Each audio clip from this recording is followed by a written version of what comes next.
উত্তরের তপ্ত রোদ আর গরমে জীবনযাত্রা ওষ্ঠাগত। এর মধ্যেই কৃষকরা ব্যস্ত জমি তৈরি, সবজির চারা রোপণে, বাঁধাকপি, ফুলকপি, টমেটো, শিম লাগানো এবং পরিচর্যা কাজে।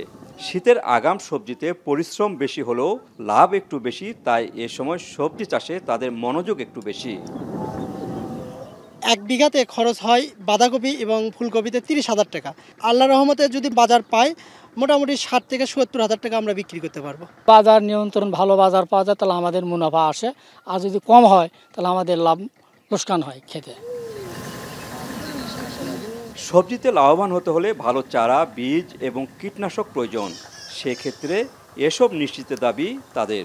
ঔষধ যদি ভালো পায় তাহলে আমাদের আবার ফসলটা খুব ভালো হবে। ভালো বীজ, ওষুধ লাগবে, ওষুধের সংখ্যা বেশি দিলে পারে তাহলে ভালো ফসল পাওয়া যাবে, লাভও ভালো হইবে। নিয়মতান্ত্রিকভাবে সার, কীটনাশক প্রয়োগে কৃষকদের সচেতনতা বৃদ্ধির নানা পরামর্শ দিচ্ছে কৃষি বিভাগ।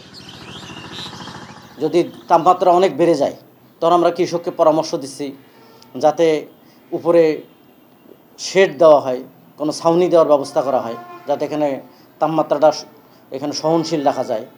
পাশাপাশি রোগবালাইয়ের ক্ষেত্রে আমরা পরামর্শ দিচ্ছি। বগুড়া জেলায় এবছর ৩,০০০ হেক্টর জমিতে শীতকালীন আগাম সবজি চাষ হচ্ছে।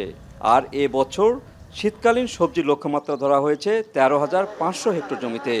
সেখান থেকে শীতকালীন আগাম ৫৪,০০০ টন সবজি মিলবে বলে ধারণা করা হচ্ছে।